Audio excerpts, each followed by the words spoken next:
Hey, it's Jen. Before we get into today's episode, I want to share something close to my heart, something many of you have asked about. You already know my work goes far beyond investigating cases. I sit with families, I listen to their stories, I walk alongside them when they're exhausted, grieving, or still fighting for answers. And through that work, I realized something powerful. People don't just need awareness, they need support, they need community, they need hope. That's why I founded the Reignited Project, an official nonprofit built to do exactly that, to take advocacy beyond storytelling, to turn compassion into action, to help ensure that families, survivors, and truth seekers don't walk this journey alone. Because advocacy isn't just posting a story, it's showing up. And that's why we didn't just build an organization, we built a movement. Because support doesn't always look like a headline. Sometimes it looks like packing toiletry kits by hand for a domestic violence shelter. Sometimes it looks like volunteers showing up for a missing persons awareness event, not because the cameras are there, but because compassion is there. Sometimes it looks like helping a mother craft the words to tell her son's story one more time, hoping, this time, someone will finally listen. That's what makes us different. We created 4 branches, each one meeting a different need, but all rooted in the belief that hope becomes real when people show up. We have the Hive, the heart of our community. This is where compassion becomes action. We show up in real, tangible ways through outreach, events, awareness campaigns, donation drives, and supporting families and survivors in ways that can truly be felt. We have the Compass, which is our trauma-informed educational branch, offering workshops, programs, tools, and guidance for families, advocates, and professionals navigating grief, trauma, justice, or the systems that follow. The Ember Collective is our alliance network where we collaborate with media, ethical storytellers, advocates, and nonprofit organizations to responsibly amplify stories, raising awareness without sensationalism or exploitation. And then we have Shores of Strength, which many of you are already familiar with. It's now an official branch of the Reignited Project, and we continue the mission of providing families of the missing and murdered with digital tools and resources to help spread awareness of their case, share their loved one's story, and keep their search for answers alive. And here's what truly makes the Reignited Project different. We don't just focus on one piece of the puzzle, we bring them all together. Advocacy, awareness, education, support, collaboration, and community. We don't just tell stories, we stand with families, we equip survivors. We partner with organizations who are doing meaningful work, and together, we create change that lasts. If you're a nonprofit or advocacy group looking to collaborate, join our alliance network, or partner to expand the services we can offer, we want to hear from you. And if you're someone who believes in this mission and wants to help, whether through volunteering, donating, or simply showing up alongside us, you have a place here. Visit thereignitedproject.com to partner, support, or get involved. Now, let's get into today's episode. Hi, everyone, and welcome back to Case Uncovered, where we uncover the most compelling and lesser-known cases while lifting up the voices of the missing, the murdered, and the families still fighting for answers. I'm Jen Rivera, and today I'm bringing you a case from Oak Cliff, an area right outside of Dallas, Texas. This is a case that began with fear, escalated through violence, and ended with silence. A case where a young man disappeared only days after multiple documented assaults, and yet no one was ever charged. His name is Armani Dante Morgan. I had the privilege of speaking in depth with Armani's aunt, Robin Johnson, who has devoted the last 8 years to fighting for answers. Throughout this episode, I'll be sharing clips of our conversation. What happened to Armani didn't start on the day he disappeared. It started long before, with a series of threats, assaults, and warnings that no one listened to. And by the time anyone looked deeper, he was gone. 8 years later, his case is still unsolved. This is the story of Armani Dante Morgan, and the question that still haunts his family. How did so many cries for help lead to silence?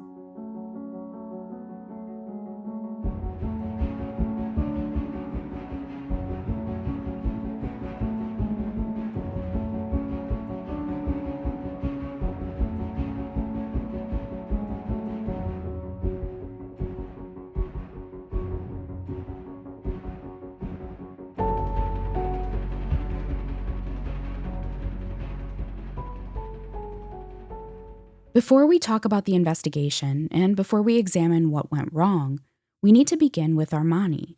Because Armani is more than a case file. He's loved, he's known, and he matters. When I sat down with his aunt, Miss Johnson, the person who has been fighting for him every single day since 2017, I asked her to tell me who Armani really was. I am Robin Johnson, Armani Morgan's aunt, next of kin, and his advocate. Armani was 27 years old at the time of his sudden disappearance. And Armani was a loving person. I always wanted everybody around him to be happy. Armani was the first grandson born into a large, close knit family. He was tiny at birth, Robin said. Everyone wanted to hold him, protect him, and take care of him. He grew up surrounded by women his mother, grandmother, aunts, and cousins. But the one consistent male figure in his life was his grandfather, who helped raise him. My father was the only father figure in Armani's life. And by Armani being the first grandson, male in the family, everybody gravitated to him because he was the first male because it was a house full of women. Even though my mom had two boys and four girls, still the house was dominated by women. And when Armani was born, everybody wanted to take care of him because he was such a tiny little thing, when he was born. But, my dad helped to raise him, and everybody in the house wanted to protect him because he was so tiny.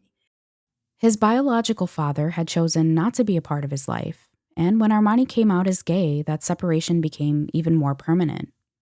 The fact that he was an only child, Armani loved love, and not only that, he also longed to have everybody around him love him because his biological father was not present in his life at all, throughout his entire life. He was ashamed of Armani once Armani came out and identified as being gay.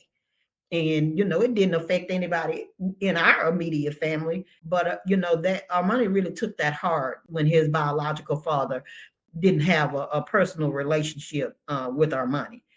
That rejection hurt deeply. Robin told me Armani loved love. He wanted to make people laugh. He wanted people to feel safe. He wanted to be accepted, and he wanted to belong to somebody. He had a big personality, charming, expressive, creative, but also a deep emotional awareness. He could read a room, and if he sensed sadness, even from a stranger, he'd make it his mission to make them smile. Never wanted to see anybody with a sad face. Anytime he entered a room or entered a space, and he detected someone wasn't happy, his main objective was to end up with a smile on everybody's face in the space, which he occupied. And Armani inherited that from his grandmother, my mother. Our mother was a loving, understanding, caring person, and she taught us to have compassion for everybody, around us, and for our siblings and immediate family. So that's where Armani adopted that from. But Armani wasn't fragile. He was tall, quick witted, and strong minded. People assumed they could bully or intimidate him, but they quickly learned otherwise. Once he started to grow and get taller, he was so tall. Even in elementary school, that growth spurt, he just began to grow so fast. But one thing about Armani, people couldn't take advantage of him. Even though he was a tall, thin person, people underestimated him a lot, and wanted to try to bully him. And he just wasn't having it. They soon learned that they couldn't push him around. And that's one thing I loved about him is the fact that like they say, you never judge a book by its cover. When people saw that he was, kind of withdrawn, and was tall and thin, they thought that they could just run over him and bully him. But he soon let them know that that's not how it's going to be. And that's what I loved about him. Armani was also a latchkey kid, gaining independence early. He'd let himself in and out of the house, cook his own meals, and manage his routines. He loved music. He loved fashion, and he loved being around people. Growing up with him being around a house full of women and him being a latchkey kid, because when Armani and his mom moved away from our childhood home and moved into their own place to live. She worked and still works in the home health field, and Armani would have to leave home, lock the door, go to school, come back home, unlock the door, and let himself back in the house. So he was a latchkey kid. And by him being around a house full of women, he learned how to cook, from just watching us. He soon learned how to cook and he was good at it, you know. And one thing he did love, he loved music, he loved fashion, and he just loved being around family and people that really cared about him. But as Armani got older, and as he explored relationships, friendships, and identity, he started seeking love and loyalty in places that weren't always safe. And that made him vulnerable. Not because he was weak, but because he believed in people. He trusted people, even when they had proven they weren't trustworthy. Robin shared that after Armani died, people who knew him, even those who had been with him shortly before he disappeared, went silent. Now, it's sad that he called some individuals his friend, but once his we realized that he was deceased, those people that he called his friends, we never heard from them. They never went to law enforcement to give any information. And I was like, okay, well, these are the people that he considered his friends. Okay, so your friends show up for you, and that was the disappointing part of it, is because he considered them his friends, while he was still living. That silence, even years later, remains one of the biggest sources of pain for this family. And it was around this time, just weeks before Armani disappeared, that things began to escalate. By the spring of 2017, Armani had started to pull away from certain people in his life, people he considered friends, people he trusted, people he believed loved him. But he was beginning to realize not everyone in his circle meant him well, and some may have wanted to hurt him. The first known violent assault took place in the week of May 22, 2017, at a strip mall not far from Armani's home in Dallas. A woman, someone Armani knew, someone he had once considered a friend, tracked him down in a parking area, along with her 2 teenage sons. This female perpetrator, she and Armani used drugs together. And what she would do was she would solicit Armani's help. And this went on for 3 years or more. She would solicit Armani's help because he knew a lot of people. He was just a social butterfly. He knew a lot of people. So she would solicit Armani's help with selling a portion of her monthly food stamp. Now, she has 3 children I know of, maybe 4. And so she's taking food out of their mouths, selling a portion of her monthly food stamps in exchange for cash to buy drugs. So whatever went wrong with that regular deal, like when the drug deal went bad, is when she started tracking our money like an animal, to violently assault him wherever she would find him, wherever she would locate him. In the first instance was the week of May the 22nd. I know a lot of people always want to refer to it as May the 22nd. It wasn't actually on May 22nd. It was of May 22nd that her and her 2 teenage sons tracked our money not far from his home. It was at a strip mall. And I'm assuming they were all going to this tobacco shop, because that's it was a tobacco shop, a place where this man sold food and cold drinks, out of this place in the strip mall. And she and her 2 teenage sons cornered Armani at that strip mall, and they all 3 violently assaulted him. That was the first instance.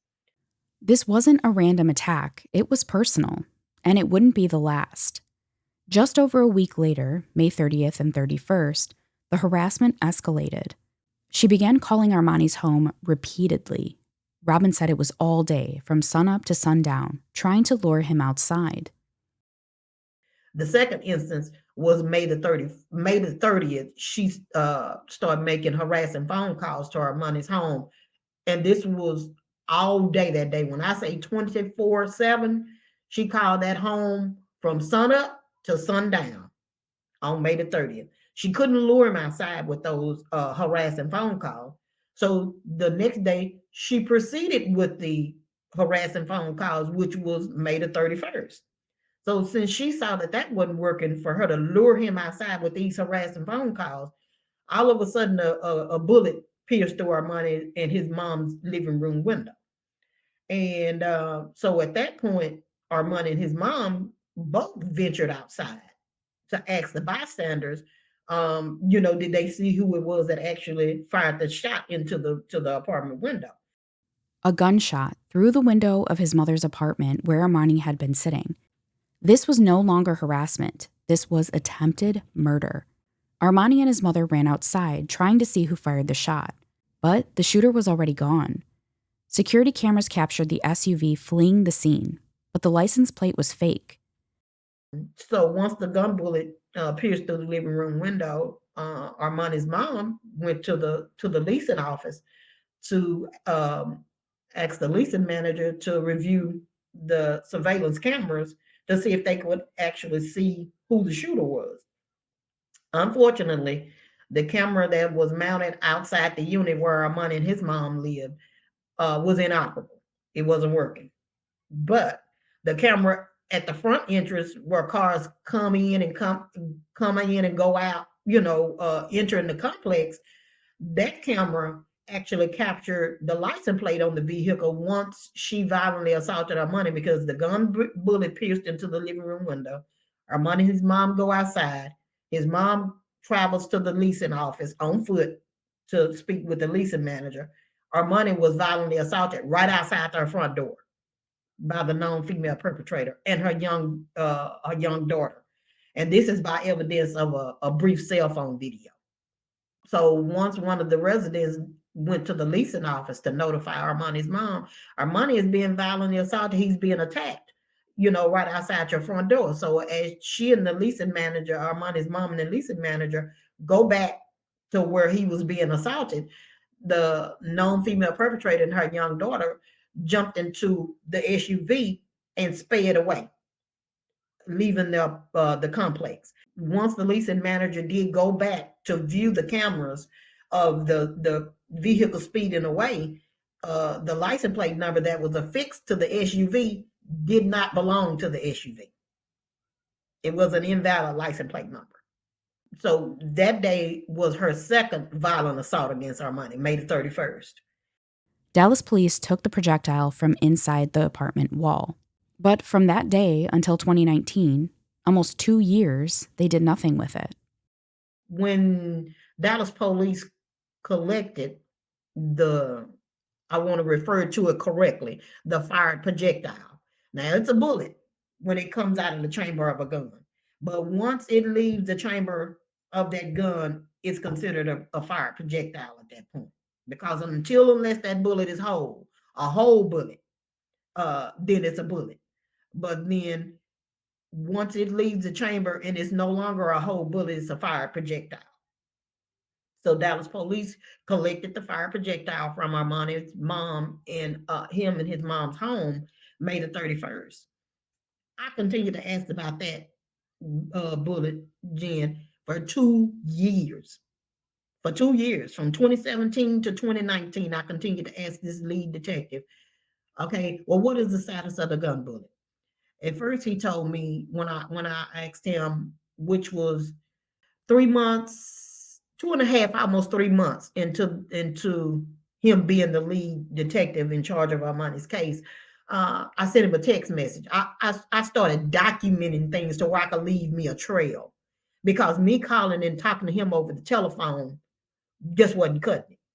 So I had previously asked him about the status of the bullet, and he told me that there was no gun bullet recovered. And I knew better, because by this time I had already obtained copies of the crime scene photos inside Armani and his mom's residence. So when he told me out of his mouth that day that there was no bullet recovered, no gun bullet recovered, well, if you want to get technical about it, there was no bullet recovered, but the projectile was recovered. Let's just put it that way. That's why I say I want to say it correctly when we talk about the projectile as opposed to the bullet. And he said there was no bullet recovered. I already knew at that point that he wasn't telling me the truth because I already had the crime scene photos in my possession that I had obtained through Dallas Police open records. So I continued to ask him. And as I continued to ask him, I would always text him or send him an email. I stopped asking him over the telephone anything. It was all everything from that point going forward. It was either via email or text message. And that was on purpose. Despite repeated requests from Robin, the family, and even members of the community, the bullet was never sent to a crime lab for testing. In fact, it wasn't even acknowledged in the case records for a long time. Why? Well, we'll come back to that. After the shooting, Armani stayed inside for several days. He was terrified. He was bruised. He was not safe. But by June 3rd, 2017, Armani finally stepped outside again. That same female offender found him again. There were now 3 known perpetrators, 2 males, 1 female. All of them knew Armani. All of them had personal ties to him. Armani was violently assaulted by 3 known perpetrators. His same-sex partner was one of the 3. The known female perpetrator who violently assaulted Armani on 3 separate occasions, even on June the 3rd, the day he suddenly disappeared, and 3 days prior to the day he suddenly disappeared, and then several weeks prior to the shooting at Armani's home, this known female perpetrator was involved in violently assaulting Armani. There were 3 different perpetrators, 2 males and this 1 female. But they all knew each other very well, and they all lived in the same community at one point, in the exact same community. The female perpetrator that violently assaulted Armani, and it was a personal vendetta. They all had personal vendettas. I have had several people to ask me, well, what was the reason why they were violently assaulting him? They all had their own personal reasons and vendettas as to the reason why they were violently assaulting him, leading up to his disappearance. The same-sex partner violently assaulted Armani when Armani informed him that he no longer wanted to be in the intimate same-sex relationship with him anymore. And so he started to get violent with Armani, and because Armani was detaching himself from him. And he's a known violent repeat offender, who has been in and out, of the jail system. And so he and Armani had been in a relationship almost 3 years at that point. And Armani just no longer wanted to be involved with him. For one thing, he had a live-in girlfriend, and the live-in girlfriend was unaware that her live-in boyfriend and the father of her unborn child liked men. She had no idea. So when she discovered the same-sex relationship between her live-in boyfriend and my nephew Armani, she started harassing Armani via telephone. And Armani would tell her, say, well, you need to talk to your boyfriend. And the sad part about that, Jen, is that although we provided the detective with this information, they have yet to interview that girlfriend. And beside the same-sex partner being violent with Armani and assaulting him in the days and the weeks in the month, leading up to him suddenly disappearing. And so 3 days later, she tracked him down, because Armani, whenever he would get into these altercations with these known perpetrators, he would always stay indoors for days before he would even get back out to go anywhere. And so when he did venture back out on June the 3rd is when she tracked him down again and violently assaulted him. And everybody wants to say he went missing from his home. No, he did not go missing from his home. He went missing from the area where he was violently assaulted, which was not where he lived. It was less than a minute from where he lived. So he didn't go missing from his home, which is what a lot of people like to say, and that's just their go-to statement. He went missing from his home. No, he did not go missing from his home. He had been rendered aid and had left the area where he lived and went back toward the area where he was violently assaulted, and he was never seen alive again. Wow. And so the second male perpetrator, known male perpetrator, aided the known female perpetrator in violently assaulting Armani on June the 3rd. So that's where he became involved. But again, all three of these perpetrators knew Armani and knew him very well, and Armani knew them. He was not violently assaulted and attacked by people that did not know him. This is where Armani was attacked for the last time. He did not go missing from his home, like so many articles and reports have incorrectly stated. He was last seen alive in the area where he was violently assaulted, less than a minute from his apartment. And after that, he was never seen again. These were not isolated incidents. They were not misunderstandings. They were a pattern that should have been recognized, investigated, and stopped. A stranger didn't take Armani. These were people he knew, people he trusted, people he had let into his life. And in the days after he vanished, those same people stayed silent.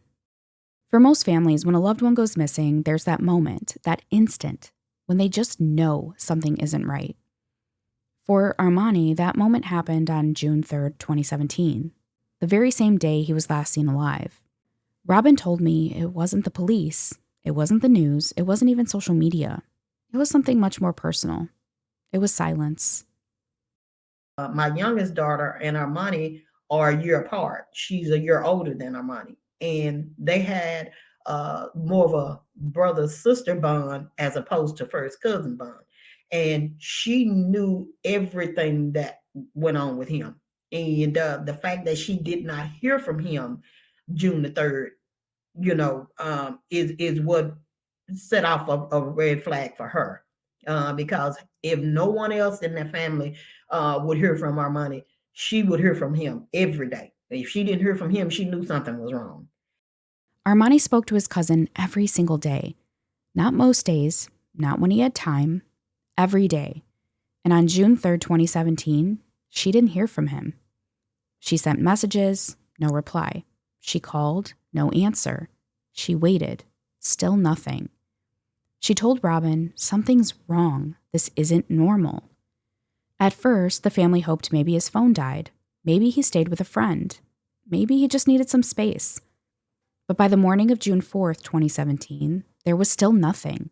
No messages, no calls, no activity on social media. And that silence was their first red flag. One of the most common misconceptions about Armani's case is that he went missing from his home. Well, we know he didn't. After being assaulted on June 3rd, Armani was seen walking back toward the area of the assault near the strip mall, which is less than a minute from his apartment complex. It was broad daylight.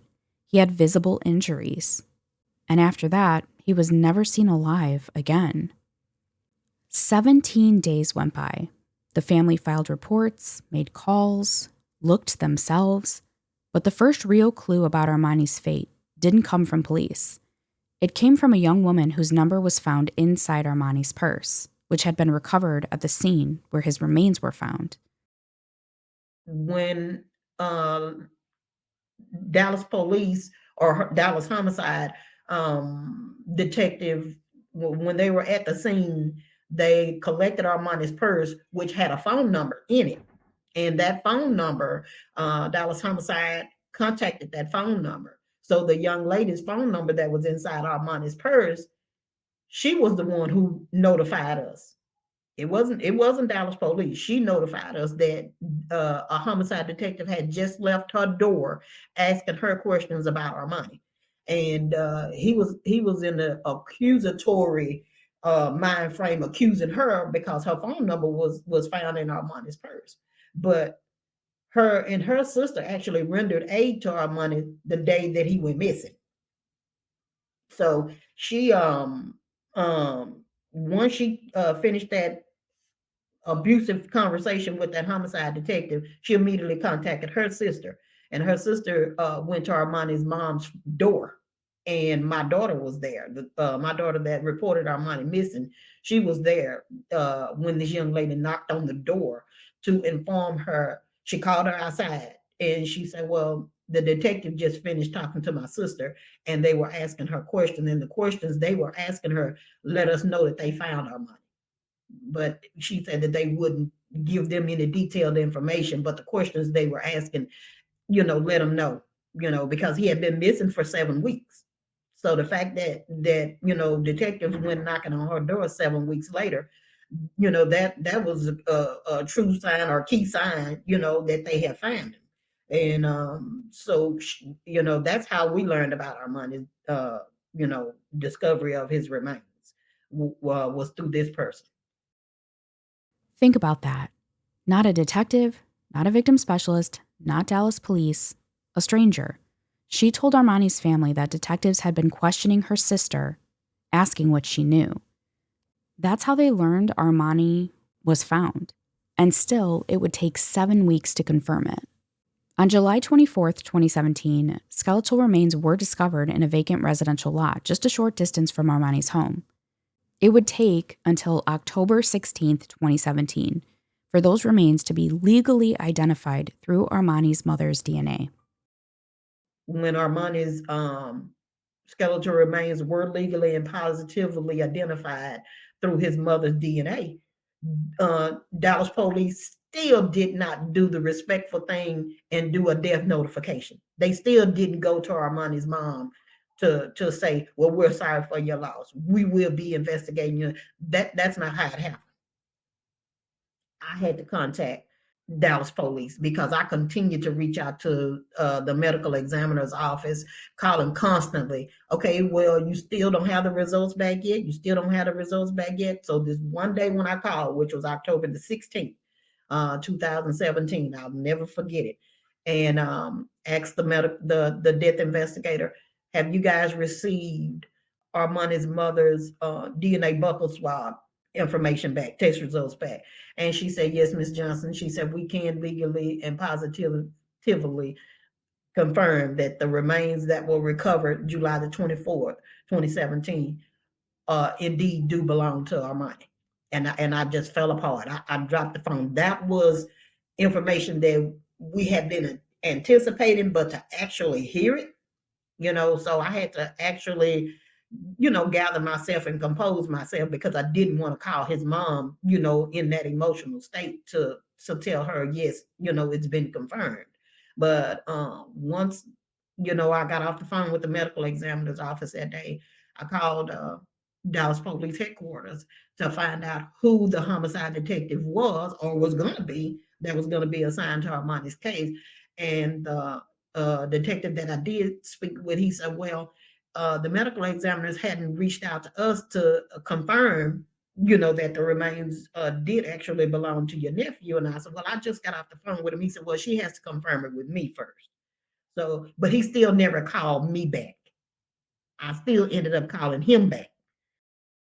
Even after Armani's remains had been confirmed, even after his mother's DNA had been matched, even after the family had already learned the truth, Dallas police still never made an official death notification.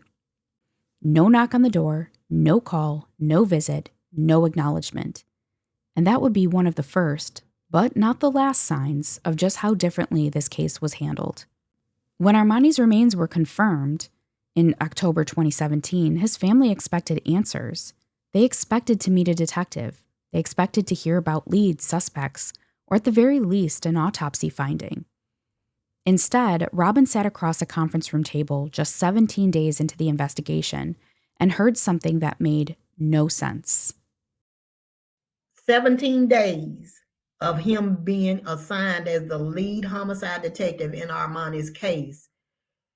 He sat across the conference room table with Armani's mom and I at Dallas Police Headquarters and said to us, looked us in the face and said to us that Armani OD'd in the vacant residential lot where his remains were found. And his mother came unglued. And we had just left Armani's graveside ceremony that day in the pouring rain. I mean, it rained like it had never rained before. And Armani was cremated. So the graveside ceremony was where his ashes, cremated ashes, were placed into a niche. It's a wall at the cemetery where families that have cremated their loved ones. It's a brick wall. Each section has a glass door, has a small glass door just tall enough for the urn with the ashes in it to fit in. You turn it with the key, and they can never open it again.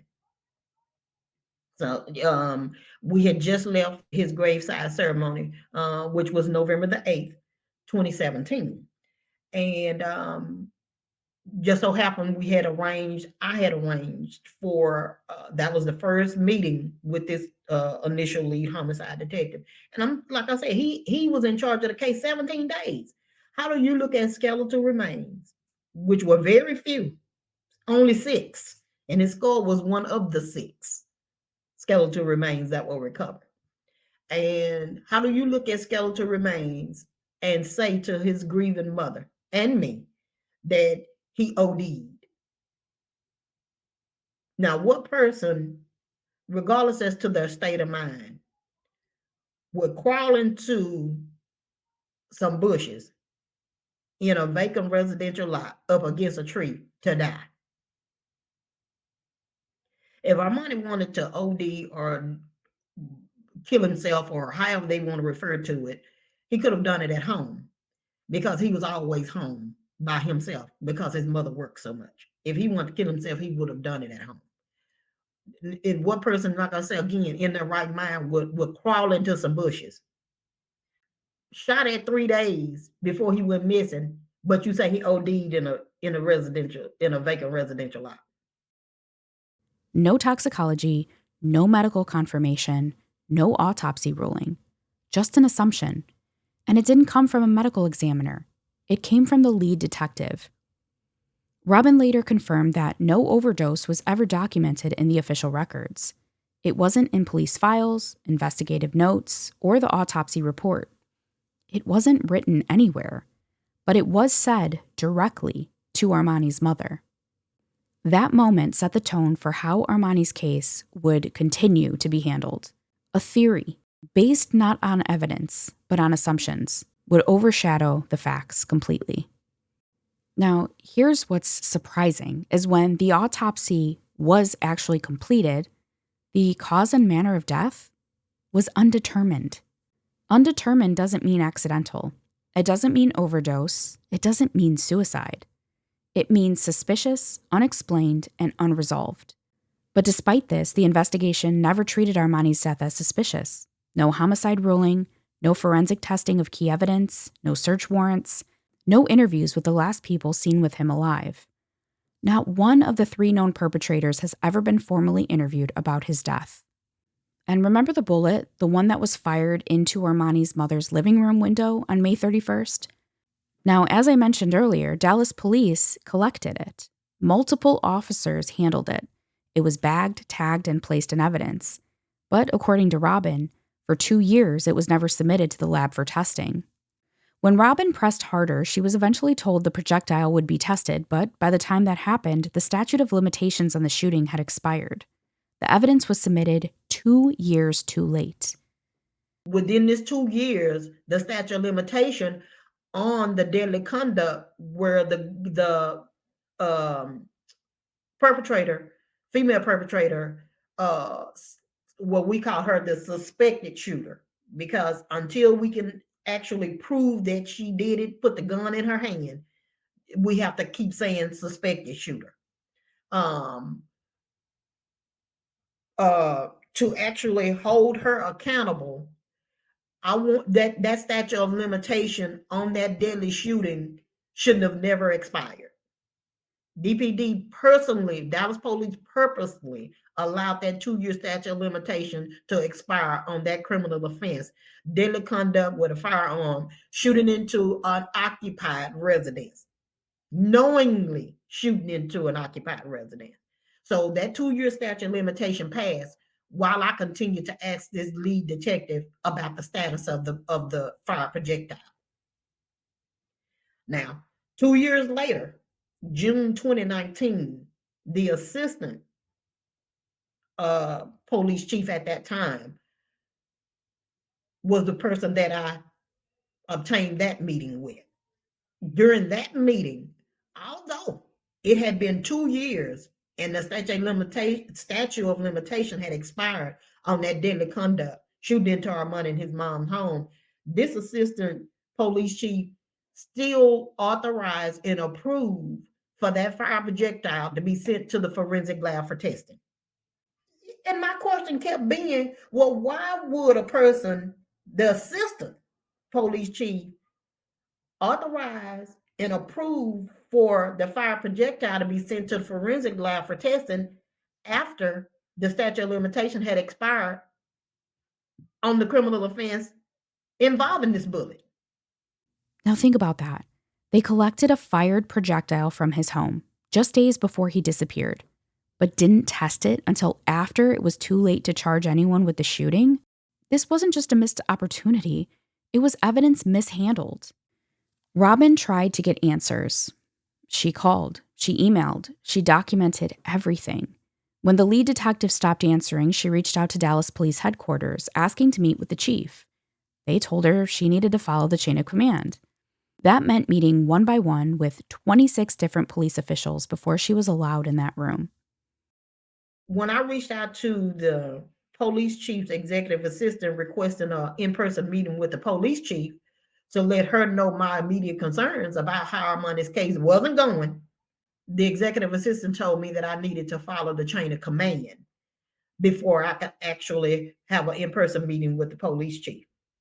So that meant that I was being passed around from high-ranking police officer to high-ranking police officer to high-rank. I met with 26 different police officers within the time frame before I was actually granted an in-person meeting with the police chief. And that in-person meeting with her lasted all of 2 minutes. 2 years later. That meeting, when it finally happened, lasted 2 minutes. Not 2 hours, not even 20 minutes, 2 minutes.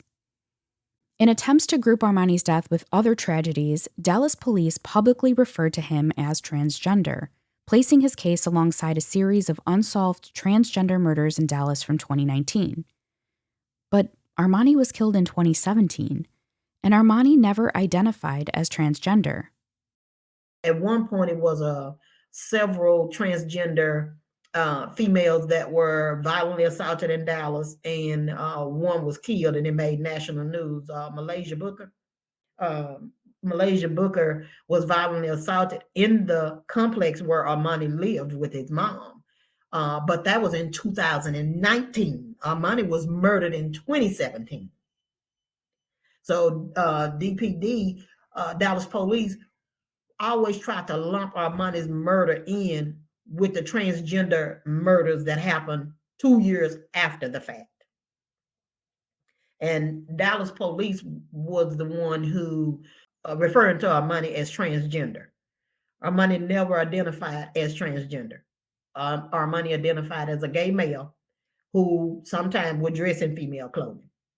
And, like I tell everybody, Armani wasn't ashamed of who he was. He wasn't ashamed to dress in female clothing. We were not ashamed of who he was. We were not ashamed because he dressed in female clothing, because Armani would still dress in male clothing. So he would dress the way he wanted to dress.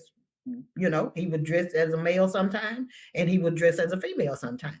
But closer to his disappearance, he was dressing more often as a female. But it wasn't just him constantly dressing as a female 24/7. 365. He hadn't gotten to that point. And if he did, then we would still accept him for who he was. But Dallas Police was the one that started referring to Armani as transgender. So that's where that misclassification, started. And Dallas Police wanted to lump Armani's death in with those transgender deaths so they wouldn't have to investigate. They tried to lump it in so they could say, oh, well, we solved another one. No, you didn't solve anything, because I'm still fighting for them to do a proper investigation into his murder. I'm still fighting with them constantly about that. Because he was misclassified, because his case was grouped into a larger narrative, and because those cases were already politically and socially charged, Armani's case got even less attention. Fewer resources, less urgency, and more assumptions. So here's what we know. A young man was violently attacked multiple times days before he disappeared. A bullet was fired into his home. He vanished less than 60 seconds from where he'd been assaulted. His remains were found in a vacant residential lot just blocks from home. His death was never ruled an accident. Police never formally notified the family. Key evidence sat untouched until it was too late to act on it. And 8 years later, no suspects have ever been interviewed. This was not lack of evidence. This was lack of investigation. Robin began to realize that she wasn't just grieving a family member. She was investigating his murder. Not because she wanted to, but because no one else was. She kept meticulous notes. She saved every message, every case file, every name. She logged every call, every date. She collected her own evidence. She even obtained the crime scene photos through Dallas Police Open Records. Robin isn't a detective, but she did what the detectives weren't doing. She tracked timelines, mapped locations, followed up with officers, demanded reports, documented inconsistencies. And still, she never stopped. When I asked Robin why she believes the case wasn't investigated properly, she didn't hesitate to respond. It was due to lack of investigation. Bottom line. Did not care. Did not care. Because Armani was Black, gay, lived in an impoverished neighborhood, and had a prior arrest history. She paused and then said something that I think explains more about this case than any police report ever has. It was bias and personal predetermined theory about Armani, which negatively impacted his unsolved murder. In 2021, a new law took effect, the Victims' Family Rights Act, which gave families of unsolved homicide victims the ability to request that police revisit neglected cases. Robin used it immediately. They do very little. They do the bare minimum, because once the Victims Family Rights Act was signed into law, I want to say it was 2021, any cold case that has been cold for a specific amount of time, when the family requests that the law enforcement that has jurisdiction over their loved one case, they have to go back in to do something to say, okay, well, we've gone back in to perform or pursue investigation because the family asked us, because that's part of the Victim Rights Family Act law, that they have to do it. Like I said, he did very little. I told him about different people he needed to investigate. He would investigate one or two, if that. And I wish you could see his investigative notes, Jen. Have you ever seen a doctor's handwriting? A lot of people always talk about how bad a doctor's handwriting is. Wow. His investigative notes were handwritten, and it looked like chicken scratch. Dallas police reopened Armani's case, but instead of reinvestigating, they just reviewed the old notes. And most of those notes were handwritten, incomplete, and as Robin said, looked like chicken scratch. When I asked Robin what she believes was really standing in the way of progress, evidence, resources, time, she said no. It was something more troubling. He was always looking for love in all the wrong places. And like I said, these people, they never meant him any good. And it's sad that the people that he knew, and he knew them very well, were the very ones that took his life. People who claimed they loved him posted tributes online. Rest in peace, we miss you, we love you. but none of them walked into a police station to give a statement. They would all post on social media, rest in peace, Armani. And I was like, okay, well, if you really want to help, go to law enforcement. What you think may not be of any importance may be something that's the key that will help move his case forward. And that was so disappointing to me, and it still is, because I don't have access to social media at all. I'm not on any of the social media platforms, but family members around me will tell me that they see various postings still, about people saying that they miss him and love him. Okay, well, if you miss him and you love him, go to law enforcement and tell what you know. And that silence, still today, is the single biggest obstacle to solving Armani's case. Now, I've heard this said before, that cases go cold when people stop caring, although we know that's not true. These families don't stop caring about their loved ones. Nobody has ever stopped caring about Armani. Not his family, not his community, not the people who remember him laughing in the kitchen while cooking, adjusting his outfit one last time before heading out the door. Not the people who still feel his absence. Not the aunt who has carried his story farther than the investigation ever did. After Armani's remains were confirmed in October of 2017, there were no arrests. No persons of interest identified publicly. No statements taken from the last known people who were with him. Not a single subpoena. Not a single search warrant. Years passed, but silence doesn't mean people don't know. Someone knows something. And Robin, she knows this case can still be solved. There were several things that the initial homicide detective assured me he was going to do involving Armani's investigation. He never did. Then when they would get frustrated with me because of the amount of pressure that I put on them and constantly coming back to them about Armani's case, is when they get frustrated with me and say, no further leads. So then that puts a delay, a pause. And then them thinking that, okay, well, they think I'm going to go away and never come back, is where they're sadly mistaken. Because I tell them each time, this is not the last you're going to see of me. And I remind them of that every time. You look to see me again, because I'm not going away. Those be my exact words to them every time. Despite his struggles in life, that still didn't give anybody the right to take his life. Robin isn't just looking for closure. She's looking for truth. She's looking for accountability. She's looking for someone, anyone who will say, I was there, I know something, I'm ready to talk. Armani didn't just disappear. He didn't just walk away, and he didn't take his own life. He was erased by violence, then by silence. But that silence is not permanent because cases do not expire.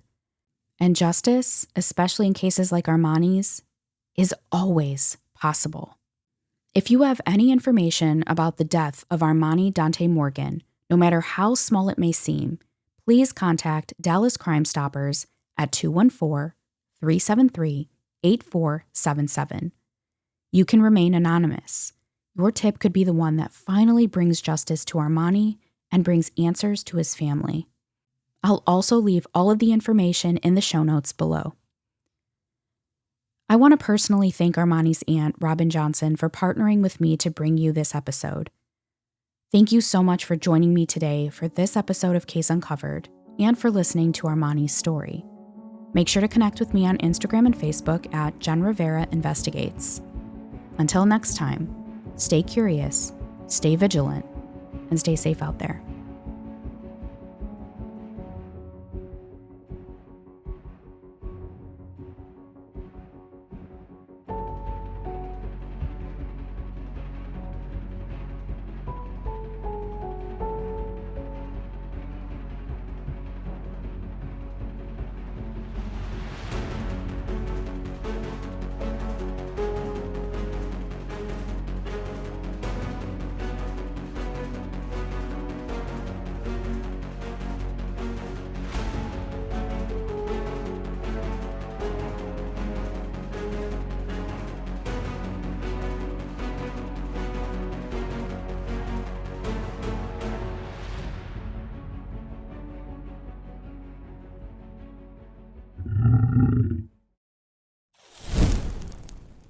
Eyes Media.